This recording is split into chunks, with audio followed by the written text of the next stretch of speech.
Welcome to the deep dive. You've probably heard a dog growl, right? Maybe even your own. Hmm. Today we're not just brushing it off, we're diving into what those growls really mean. Exactly. We've got some great material here, excerpts from the growling behaviors of dogs, and our goal is, well, it's pretty simple. Help you understand that a growl isn't just, a step away from a bite. Right. It's actually a really crucial piece of communication. And why should you care? Well, think of this as your express route, kind of, to understanding a key part of dog behavior. We're cutting through the confusion Yeah. to give you practical insights, stuff that can build a stronger connection with your dog and head off potential issues. Okay. Okay, so why is truly understanding a growl so vital?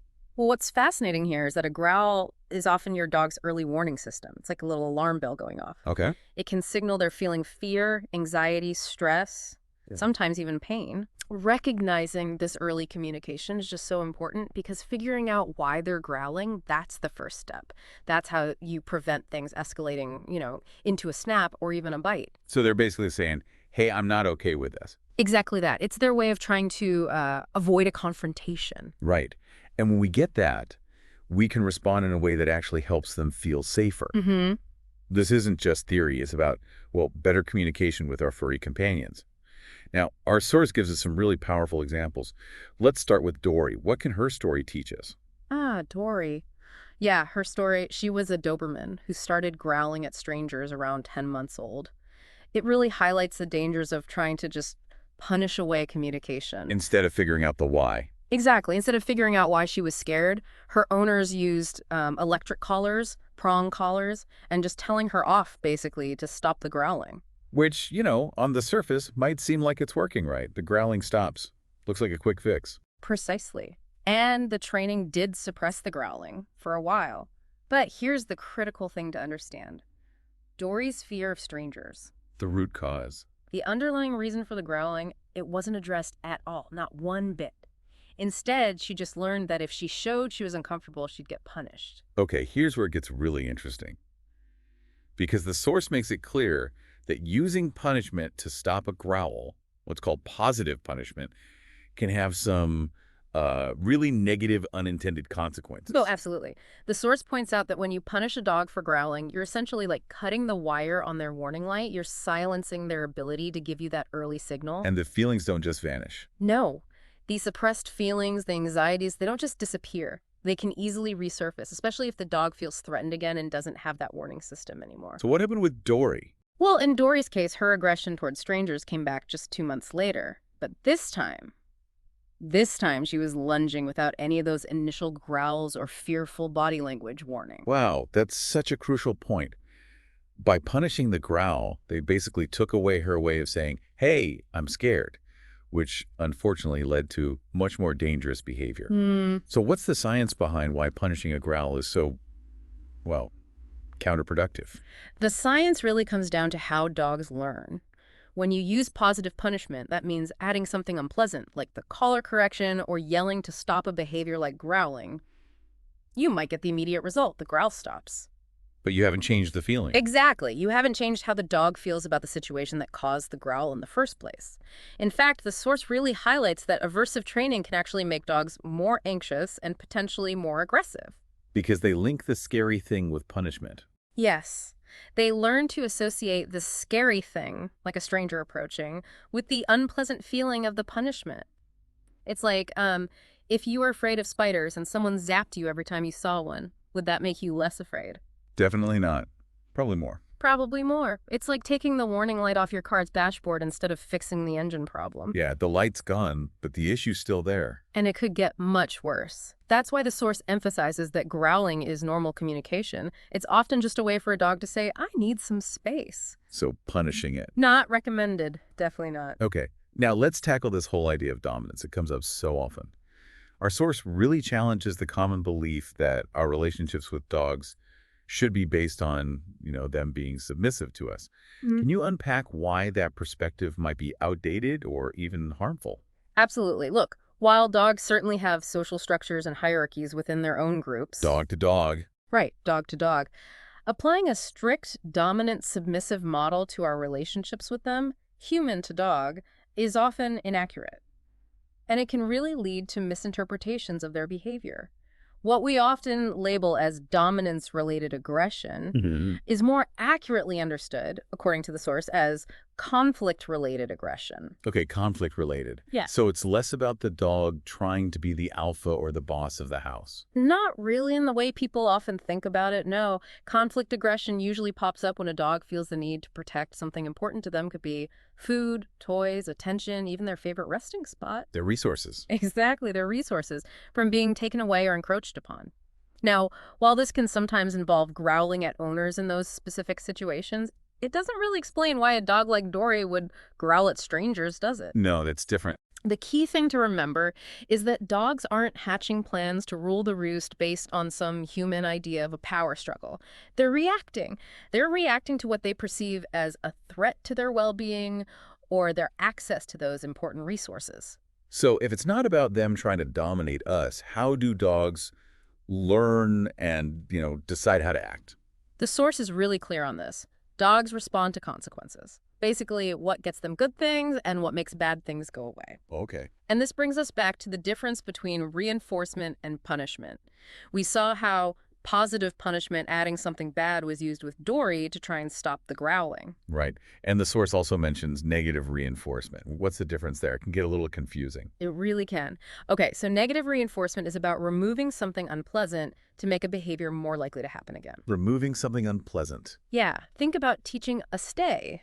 You might apply gentle leash pressure, and the instant the dog holds the stay, you release the pressure. Okay. The removal of pressure reinforces the staying. Exactly, but in Dory's case, remember, the growling stopped because something unpleasant, the collar correction or the yelling was added. That's positive punishment. Got it. Adding something bad versus taking something bad away. And as we've discussed, adding something unpleasant to stop a growl isn't the best long-term plan. So what is a better approach? Well, the source strongly advocates for positive reinforcement. Simple as that. Rewarding the behaviors you do want to see. Like rewarding calm behavior. Precisely. This creates a positive association and encourages the dog to repeat those good behaviors. So when we're dealing with growling, the goal isn't to silence the growl itself, but to understand why it's happening. Find the root cause again. And address that underlying cause using positive methods, like maybe rewarding calm behavior in situations that used to trigger a growl once you've managed the situation safely, of course. Makes sense. Now, a dog's age and stage of life also play a role here, don't they? The source mentioned something called social maturity. What's that? And how does it connect to growling? Yes, social maturity. It typically happens between, say, 1 and 2 years old. And it's a really important developmental period for dogs. Like canine adolescence, maybe? Sort of, yeah. During this time, they can actually become more sensitive to social situations. Anxieties or even protective instincts might become more pronounced. Okay. So if a dog starts growling more during this phase, it's even more crucial that we understand what they're trying to communicate. We definitely don't want to suppress those early warning signs then, because they're a vital part of how the dog is learning to navigate the world as an adult. That makes sense. It's like their adult personality is still setting, and we don't want to mess up their ability to communicate discomfort or fear. Okay, let's move on to our second case study, Apollo and his interactions with a child. What does Apollo's story teach us about growling in a household with kids? Apollo's case is a really clear example of resource guarding, but specifically in the context of a child. Apollo would growl, lunge, and even snap when the young child in the home came near him while he was resting, on the floor or the couch. And the owner's reaction. The owner's immediate reaction was to yell at Apollo. Which, based on what we've already talked about, we can probably guess wasn't the most helpful response. Exactly. The source really emphasizes the importance of managing the environment in situations like this. First and foremost, meaning creating physical barriers like using baby gates or teaching the child really clearly not to approach Apollo when he's resting. It also points to research showing that young kids, especially under 7, are often bitten by dogs they know Familiar dogs. during interactions that the child initiates. And the really crucial point here is that Apollo was giving a warning before he escalated, wasn't he? Precisely. His growling was a clear signal. I'm uncomfortable with you being this close while I'm trying to rest. The problem wasn't the growl itself. It was that the warning wasn't heeded. Exactly. That early warning was ignored or maybe punished, which led to the more serious behaviors like lunging and snapping. The best solution, as the source suggests, is management first. Provide Apollo with a safe haven, a den or crate, where he can relax completely undisturbed by the child. And punishing Apollo for growling in that situation could have actually made things worse, couldn't it? Yeah. Made him associate the child with bad things. Absolutely. Yelling at Apollo is positive punishment. As we saw with Dory, this could easily increase his anxiety and potentially suppress his growling in the future, making him less likely to warn. And yes, crucially, it could create a negative association between Apollo and the child, which is the last thing you want. Right. The source even notes that if you punish a dog while another person is present, like yelling at Apollo when the child is nearby, the dog can sometimes associate that unpleasant feeling with the person who's present, not just your actions. That's a really important side effect for owners to consider. Yeah. What about using a leash in these kinds of situations? Sometimes people think that helps control things. Well, a leash can be a useful tool for gently guiding a dog away from a situation, like leading them to their safe space. But the source strongly advises against using it for sharp corrections or punishment in these moments. Why is that? Similarly, tethering a dog, like tying them up nearby, can actually increase their anxiety and frustration because it completely takes away their ability to move away from something they find stressful. They feel trapped, and trying to force a dog to get used to something they're scared of through repeated unpleasant interactions, that's called forced acclimation, or flooding it often backfires badly. It can actually make them more fearful, sensitizing them. So again, it boils down to listening to what the dog is telling you with that growl and then changing the environment or the setup to prevent the problem, rather than trying to force the dog to just suck it up. That's the essence of it, yes. Management and understanding. Okay, let's move on to Charlie. Yeah. He had some issues with resource guarding objects, things like socks and remotes. This feels like a pretty common challenge for a lot of dog owners. Oh, it is indeed. Very common. Charlie, described as a young golden retriever poodle mix, would get really tense, stiffen up, and growl if his owner came near him when he had food, treats, or even things he'd stolen like socks or the TV remote. And the owner's approach, let me guess, confrontational. You guessed it. The owner's usual approach was to try and corner Charlie, maybe grab for the item, basically force the issue to get the forbidden object back. That sounds like a recipe for escalating things pretty quickly. Exactly. The source explains that repeatedly confronting a dog like this when they have something they value can lead to something called sensitization. Sensitization meaning? Think of it like this. Every time Charlie feels threatened about losing his treasure, his reaction gets a little bit stronger, a little faster, a little more intense. His guard goes up higher each time. This increases the risk of a bite significantly over time. So instead of trying to physically wrestle the sock away, what does the source recommend for owners like Charlie's? The key recommendation is simple but effective. Trade up. Offer a high-value treat in exchange. So instead of approaching Charlie like you're going to take something by force, you approach calmly, maybe stop at a safe distance, and offer something even better in exchange for whatever Charlie has. Now I can almost hear some owners thinking, but doesn't that just teach the dog that stealing socks gets them yummy treats? Does the source address that concern? It does, and it's a valid concern from an owner's perspective. The source points out that while it might seem like you're rewarding the stealing, what you're actually doing, and this is crucial, is changing Charlie's entire association with you approaching him when he has something valuable. Ah, so it's not about the sock, it's about your approach. Exactly. Instead of expecting a confrontation, a fight, he starts to anticipate a positive interaction. Oh, human approaches when I have this cool thing and I get an awesome treat. Over time, this can actually decrease his need to guard the object so fiercely because the interaction becomes positive, not threatening. That makes a lot of sense. Yeah. It's about changing the dog's perception of the whole interaction from negative, scary to positive and rewarding. Now, the source also briefly mentions some other behavioral terms: habituation, learned helplessness, desensitization, counter-conditioning. Charlie's owner wasn't using these, but can you give us just a quick idea of what they are? They seem relevant to understanding dog behavior more broadly. Absolutely. They're important concepts in behavior modification. So habituation is basically just getting used to something neutral through repeated exposure, like a dog eventually ignoring traffic noise outside. Okay.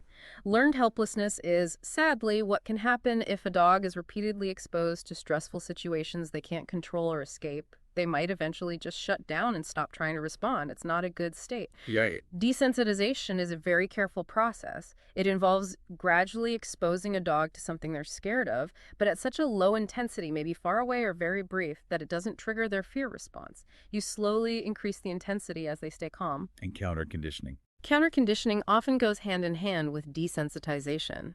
It's about actively changing the dog's emotional response by pairing the scary thing, at that low, non-scary level, with something they absolutely love, like super high-value treats or a favorite game.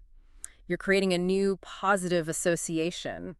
Oh, seeing that thing predicts yummy cheese. Gotcha. So these are all much more humane and effective ways to address behavioral issues compared to just punishing the outward sign like a growl. Precisely. They focus on changing the underlying emotion and association. Okay, let's switch gears and talk about Roscoe. His growling seemed different. It appeared suddenly in a very specific situation. What did we learn from Roscoe's experience? Roscoe's case is really important. He was an older dog who suddenly started growling when his owner touched him on his back end, his pelvic area, even though he used to enjoy being petted there. And there were other signs. Yeah, his owner had also noticed he was slowing down on walks, seemed a bit stiff, maybe resisting stares. This combination, the new onset of growling in an older dog, especially linked to being touched in a specific spot, plus other signs of aging or discomfort, that's a massive red flag. Red flag For thought. potential pain or an underlying medical issue. So in Roscoe's case, the growling wasn't really a behavioral problem in the usual sense. Exactly right. Roscoe was ultimately diagnosed with pain-related aggression. The growling was his only way of communicating, hey, that hurts when you touch me there. That's vital. And the source distinguishes this really well. They noted Roscoe didn't show other fearful body language. The growling wasn't triggered by strangers, ruling out fear or protective aggression. It wasn't playful, and he didn't show signs of generalized anxiety. It was specific to that touch. So Roscoe's story is a huge reminder, isn't it? A huge one. A sudden change in a dog's behavior, especially growling related to touch, and especially in an older dog, should always, always prompt a vet visit first thing. Rule out medical causes before you even think about behavior modification. That's such an important takeaway. A growl isn't always about training or environment. It can be a direct sign that your dog is physically uncomfortable or in pain. Okay, finally, let's look at Bruce and his growling during playtime. This is another situation that can sometimes worry dog owners, right? Yeah. Seeing teeth and hearing growls during fun. Definitely. Bruce, described as a young pit bull terrier, would often growl quite a bit while playing tug of war, both with his owner and with his dog housemate. But importantly, his body language told a completely different story. It was very loose, relaxed, and clearly playful, lots of play bows, a big wiggly tail wag, taking breaks voluntarily, and even happily rolling onto his back during play with his housemate. Classic play behavior. So it's not just the sound itself, it's the whole picture, the context, the body language. Absolutely. You have to read the whole dog. The source emphasizes that growling can be a perfectly normal, even enthusiastic part of play for many dogs. Like excited noises. Exactly. Bruce's relaxed body language and his ability to engage in that give-and-take play, even switching roles from winner to loser and back with his housemate, showed this wasn't about dominance. It clearly wasn't fear. The body language was the opposite, and it wasn't predatory behavior either. How do they rule that out? Well, the source points out that true predatory behavior, like hunting, is usually characterized by silent stalking, chasing, and a quick grab bite, not typically accompanied by loud growling during interaction like tug. Bruce's growling was simply a vocal expression of his high arousal, his excitement, and his enjoyment of the game. Good social skills, actually. It really sounds like putting all the pieces together, the context, the dog's body language, their history, the specific situation is absolutely crucial for understanding what any particular growl really means. Precisely. Growling is a form of communication. It's a language, in a way. And like any language, we need to pay attention to the nuances, the context, the tone, to really understand the message being sent. So let's quickly recap the big points. We've learned that growling is often an early warning signal, right? And understanding why a dog is growling is absolutely key.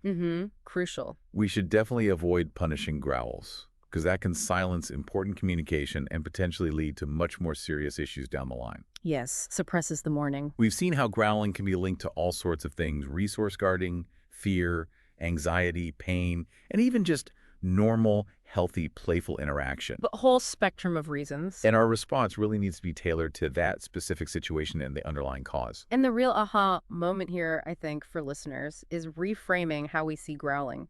Instead of automatically thinking threat or bad dog, we should be thinking information. Information, I like that. Our dog is trying to tell us something important about how they're feeling or what they need.